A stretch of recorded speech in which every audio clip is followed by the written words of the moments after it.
like you. Be strong to hold the powers of the sun.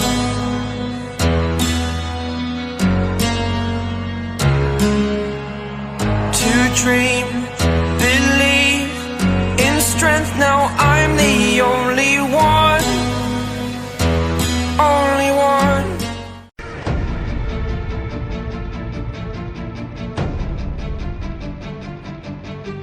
पिछले episode में हमने देखा था एडम को रियलिटी में कुछ गड़बड़ सेंस होती है और वो उसी का पता लगाने के लिए थैनोस के पास जाता है, लेकिन थैनोस एडम को वहीं पर मार देता है। लेकिन जब एडम फिर से अपने कोकून से बाहर निकलता है और थैनोस का पीछा करते हुए एक टेंपल तक पहुंच जाता है, इससे पहले एडम थैनोस के बारे में कुछ और जानकारी हासिल कर पाता, एक मिसाइल आकर एडम को फिर से मार देती है। और अब टाइटन पर भी थैनोस का भाई एरोस थैनोस पर नजर रखने के लिए अपने एआई आइजैक से एक ट्रैकर लेता है। अब आगे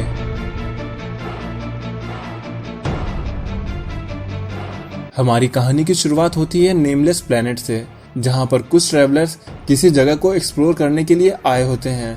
पर तभी एडम वॉरलॉक फिर से अपने कोकून के जरिए जिंदा हो जाता है। वो ट्रैवलर्स एडम को इस तरह से जिंदा होते हुए उसको देखकर थोड़ा चौंक जाते हैं। एडम कहता है, मुझे माफ करना, लेकिन मेरे रिजरेक्शन का यही तरीका है। फिर तभी वहीं पर पिप द ट्रोल आ जाता है। फिर एडम पिप के कंधे पर हाथ रखता है और वहां से टेलीपोर्ट हो जाता है। फिर हम देखते हैं टाइटन प्लेनेट, जहां पर थैनोस अब आ चुका है। कॉर्वस थैनोस को बताता है उन्होंने पूरा शिप ढूंढ डाला, लेकिन उन्हें कहीं पर भी एरोस का कोई नामो निशान नहीं मिला। जिसपे थैनोस कहता है, तुम लोग सही से ढूंढो, एरोस यहीं पर होना चाहिए। जिसके बाद आउटराइडर्स एरोस को इधर उधर ढूंढने लगते हैं। थैनोस कॉर्वस को एरोस के सही सलामत ढूंढने के लिए बोलता है। आइजैक एरोस से कहता है, देखा मास्टर, मैं यहाँ पर हम दोनों को गायब करके इनके सामने ही हम दोनों को खड़ा किया हूँ और ये अब हमें ढूंढ भी नहीं पा रहे हैं। एरोस कहता है, हाँ मैं वही देख रहा हूँ कि इस स्टेट में भी हम दोनों आपस में बात भी कर पा रहे हैं, पर मुझे ये समझ में नहीं आ रहा है कि आखिर ये थैनोस मुझे सही सलामत पकड़ना क्यों चाहता है। आइजैक कहता है, कहीं ऐसा तो नहीं कि थैनोस के मन में आपके लिए भाई वाला प्यार जग गया हो। जिसपे एरोस बोलता है, ये तो बिल्कुल भी नहीं हो सकता, क्योंकि थैनोस ऐसा बिल्कुल भी नहीं है, उसे बस खुद से मतलब होता है। फिर एरोस थैनोस के पास उस शिप को लगाने के लिए थैनोस के पास आता है। कॉर्वस थैनोस से कहता है, मास्टर हमने हर जगह ढूंढ डाला, पर ये एरोस यहाँ पर हमें नहीं मिल रहा है, और आपको ऐसा क्यों लगता है कि एरोस यहीं पर है। थैनोस बोलता है, कॉर्वस तुम बहुत ज्यादा सवाल करते हो, पर अब एरोस थैनोस के काफी करीब पहुंच चुका था और वो चुपके से थैनोस के आर्मर पर उस शिप को लगा देता है। थैनोस को लगता है कि कोई उसके पीछे ही खड़ा है, लेकिन आइजैक की वजह से थैनोस अपने पीछे एरोस को नहीं देख पाता है। आइजैक एरोस से बोलता है, अब हम थैनोस को किसी भी टाइम डायमेंशन में आसानी से ट्रैक कर सकेंगे। तब कॉर्वस और उसके सभी आउटराइडर्स थैनोस के पास आते हैं, क्योंकि उन्हें एरोस वहां पर नहीं मिल रहा था। थैनोस कहता है, मुझे लगा ही था कि एरोस यहाँ से मेरे आने से पहले ही भाग चुका होगा, इसलिए अब यहाँ पर रह के हमें अपना टाइम वेस्ट नहीं करना चाहिए। और वो सभी लोग वहां से जाने लगते हैं। थैनोस के टीम को जाता हुआ देख के एरोस आइजैक से कहता है, मैं हमेशा से थैनोस के बारे में जानना चाहता था कि थैनोस कैसे रहता है, क्या करता है और उसकी लाइफ का आखिर पर्पस क्या है। और अब तुम्हारे उस ट्रैकर की मदद से मैं अपने सभी सवालों के जवाब आसानी से जान पाऊंगा। लेकिन तभी वहां पर पिप और एडम दोनों ही लोग पहुंच जाते हैं। एरोस उनका वेलकम करते हुए पूछता है कि तुम लोगों का अचानक यहाँ पर कैसे आना हुआ। जिसपे पिप जवाब देते हुए कहता है, कुछ नहीं बीड़ू, हम बस तुम्हारे भाई को ढूंढ रहे हैं।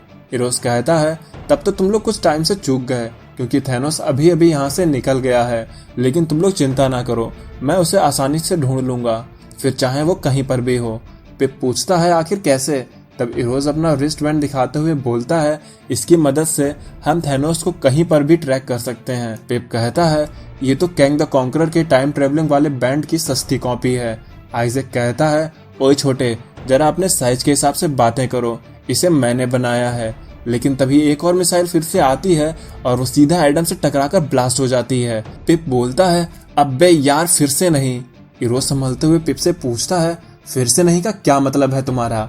पिप बोलता है, ये तीसरी बार था कि थैनोस ने एडम को फिर से मारा है। पिप कहता है, एडम फिर से 2 हफ्ते में वापस आ जाएगा। तब वो तीनों लोग बैठ के इस सिचुएशन के बारे में डिस्कस करने लगते हैं।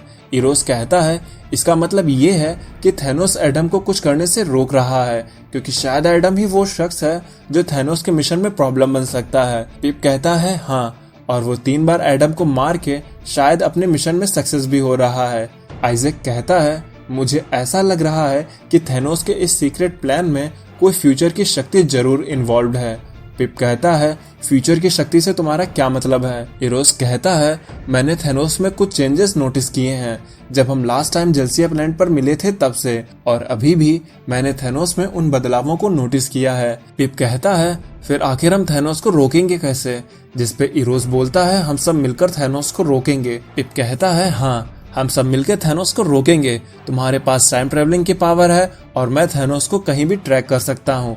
ये टीम अब इसी तरह से काम करेगी। फिर तभी सीन शिफ्ट होता है और हमें यूनिवर्स में कहीं पर थैनोस को अपने फ्यूचर वर्जन के सामने बातें करते हुए दिखाया जाता है। प्रेजेंट का थैनोस बोलता है मैं फिर से यहाँ पर कर क्या रहा हूँ? जिस पे फ्यूचर थैनोस जवाब देता है हम यहाँ पर किसी डेवलपमेंट के लिए हैं जिसे तुम देख भी नहीं सकते हो। प्रेजेंट का थैनोस बोलता है इरोस तो वहां पर नहीं था जैसा कि तुमने बताया था, और क्या सच में तुम्हारे प्लान के लिए हमें इरोस की जरूरत पड़ने वाली है? फ्यूचर का थैनोस बोलता है हाँ, हमारा भाई इरोस हमारे काम के लिए बहुत इंपॉर्टेंट है, लेकिन फिलहाल वो अभी हमारे लिए मुसीबत है। प्रेजेंट का थैनोस फ्यूचर थैनोस की बात को समझ नहीं पाया था। तब फ्यूचर थैनोस प्रेजेंट थैनोस के आर्म पर इरोस की ट्रैकर डिवाइस को डिफ्यूज करते हुए बोलता है इसे हमारे भाई ने चुपके से तुम्हारे आर्मर पर लगा दिया था ताकि वो तुम पर नजर रख सके। प्रेजेंट थैनोस बोलता है ये कैसे पॉसिबल है, मैं तो हर टाइम चौकन्ना था। तब फ्यूचर थैनोस बताता है कि ये टेक्नोलॉजी 42 सेंचुरी की यानी कि कैंग द कॉन्करर की है, और यही कारण था कि इरोस की मौजूदगी में भी तुम इरोस को नहीं ढूंढ पाए। पर तुम चिंता मत करो, मैं अपने टाइम में कैंग द कॉन्करर से निपट चुका हूँ।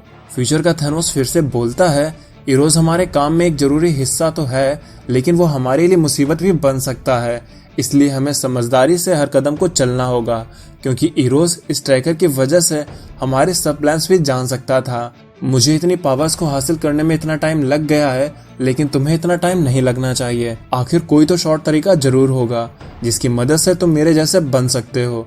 तो गाइज यहाँ पर फ्यूचर का थैनोस प्रेजेंट के थैनोस को अपने जितना ही पावरफुल बनाना चाहता है, पर क्या सच में ऐसा हो पाएगा? क्योंकि थैनोस तो अपने आप के लिए ही उसका अपना नहीं है। थैनोस अपनी पावर्स के लिए इतना भूखा है कि वो अपने ही फ्यूचर वर्जन को धोखा दे सकता है। और वो क्या चीजें हैं जो थैनोस को इतना स्ट्रांग बनाएंगी? क्योंकि जैसा कि फ्यूचर थैनोस को देख के लग रहा है तो वह अब इटर्निटी जैसा ही दिख रहा है। और इन्हीं सवालों के साथ ये स्टोरी यहीं पर खत्म हो जाती है। अगर आपको ये वीडियो पसंद आई हो तो इसे लाइक करें, अपने कमेंट्स हमसे शेयर जरूर करें। अब मैं चलता हूँ, आप मेरी बाकी की वीडियोस एंजॉय करें और खुश रहें।